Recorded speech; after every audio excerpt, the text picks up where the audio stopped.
ভবন কেনা, যে কমিটির আপনার প্রেসিডেন্ট এবং মইনুল জেনারেল কোষাধ্যক্ষ ছিল, সেই কমিটিতে ভবন কেনার ব্যাপারে কোনো রেজুলেশন নেওয়া হয়নি, কোনো রেজুলেশন ছিল না। এটা কি, এই ব্যাপারে আপনার কমেন্টটা কি?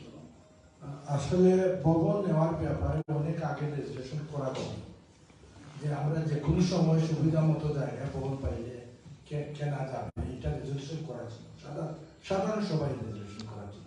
ওকে, আরেকটা জিনিস হচ্ছে, বিষয় হচ্ছে যেটা বলা হয়েছে যে ভবন কেনার সময় যে ফান্ডটা ট্রান্সফার হয়েছে, যে 2 লাখ মতো ফান্ড ট্রান্সফার হয়েছে, আপনি নাকি বলছেন যে এই ফান্ড ট্রান্সফারের উপর আপনি কোনো অবহিত না, কিভাবে হইলো, মইনুল করে হচ্ছে, এই ধরনের কোনো কথা কি, মানে এটা কি অফিসিয়ালি জালালাবাদ থেকে এই ফান্ডটাকে ট্রান্সফার হয়েছিল অফিসিয়াল সিস্টেমে? এইটা আমরা প্রেসিডেন্ট সেক্রেটারি আমাদের অবগতিতেই করেছি। এবং জালালাবাদের যে ভবনকে এখন জালালাবাদ ভবন বলা হচ্ছে, এই ভবনকে জালালাবাদ অ্যাসোসিয়েশন অফ আমেরিকার কাছ সাথে প্রস্তাবে ইনক্লুড করা হয়েছে কিনা, যে এই ভবনটাই এই স্পেসিফিক অ্যাড্রেসে 360731 স্ট্রিটের যে ভবনটা যেখানে আপনি এখন বসে আছেন, এই ভবনটা কি জালালাবাদ অ্যাসোসিয়েশন অফ আমেরিকা ইনকের ভবন কিনা? এটা একটা দলিল করে দিচ্ছেন মইনুল ইসলাম যখন প্রেসিডেন্ট সেক্রেটারি ছিলাম, আমি এখানে দুজন উল্লেখ করেছে যে আমরা আমাদের নাম ইনক্লুড করি নাই, যেহেতু আমরা আউট করি, নতুন যারা আসবে প্রেসিডেন্ট সেক্রেটারি বা ট্রেজারার, তাদের নাম যাতে ইনক্লুড করতে পারে, এই হিসাবে জায়গাটা গ্যাপরা হয়েছে। এবং মইনুল ইসলাম এটা যে জালালাবাদের ভবন, এই জন্য আমাদেরকে প্রেসিডেন্ট সেক্রেটারি একটা ডিড করে দিচ্ছেন, একটা ডিড আছে আপনাদের? এই বিল্ডিং এর অফিসিয়াল একটা ডিড আছে?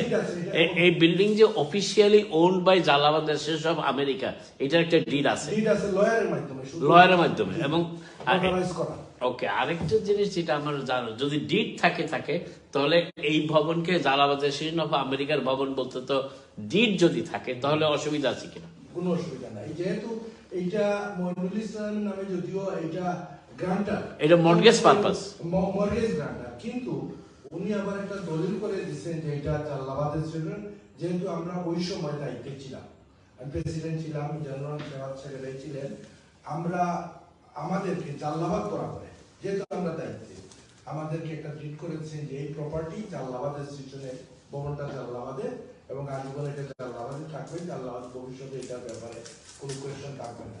আপনার যখন ক্ষমতা হস্তান্তর হয়, যেদিন কাগজটা সাইন করা হয়, যে কাগজের মাধ্যমে আপনাদের আনুষ্ঠানিক ক্ষমতা হস্তান্তর হয়েছে, সেই কাগজ সাইন করার আগে যে কমিটি, ইনকামিং কমিটি, যে কমিটির সেক্রেটারি মইনুল এবং প্রেসিডেন্ট ডক্টর জনাব বদরুল খান, ওনাদেরকে কি আপনারা বিদায়ী কমিটির প্রেসিডেন্ট এবং সেক্রেটারি জানিয়েছিলেন যে জালালাবাদের এরকম একটা ভবন কেনা হয়েছে এবং এই জন্য এই অর্থ দেওয়া হয়েছে, এটা কি আপনারা জানিয়েছিলেন? বলছি এবং সাইন আছে এখানে, আমি পেপার আপনাদেরকে সাইন আপনি কি বলেছিলেন কিনা ওনাকে বলেছিলেন?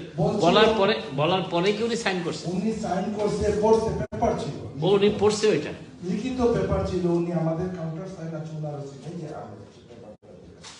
ওনার সিগনেচার আছে, এই দেখেন উনি এবং মইনুল ইসলাম বর্তমান সেক্রেটারি, এবং উনি দুইজন দায়িত্বে, এবং আমি বিদায়ী প্রেসিডেন্ট এন্ড সেক্রেটারি, উনি এটা সমঝিয়ে নিছে, এই যে অ্যামাউন্টটা টাকা আছে।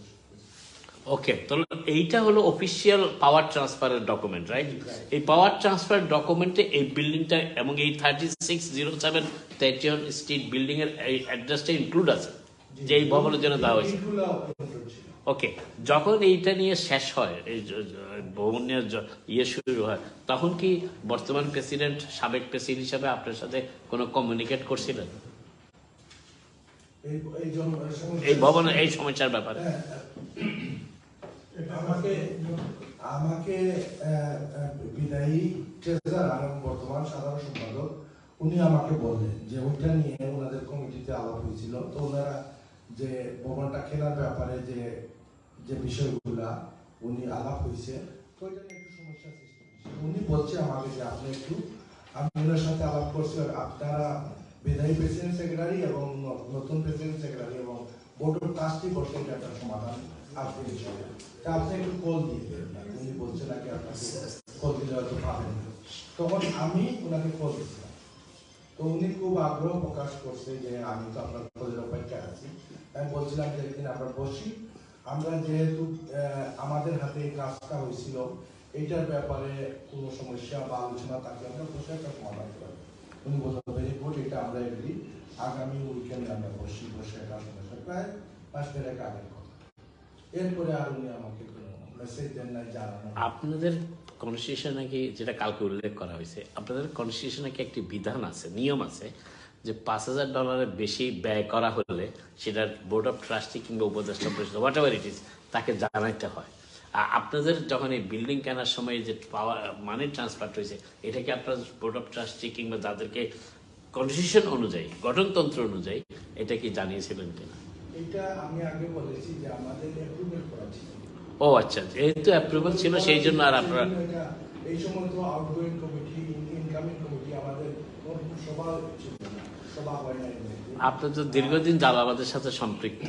জালালাবাদ অ্যাসোসিয়েশনের জালালাবাদ অ্যাসোসিয়েশন আর এই যে এখানে যে আমরা উনাকে হস্তান্তর করছি, উনি যে সিগনেচার করে দিয়েছে, এখানে কিন্তু এই অফিসের অ্যাড্রেস ছিল এখানে। ও ওকে। আরেকটা জিনিস প্রশ্ন হচ্ছে যে জালালাবাদ অ্যাসোসিয়েশন তো আপনার সাবেক দীর্ঘদিন ধরে সম্পৃক্ত।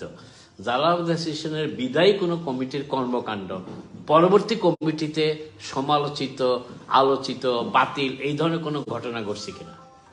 এটা তো শুনেন, গত কমিটি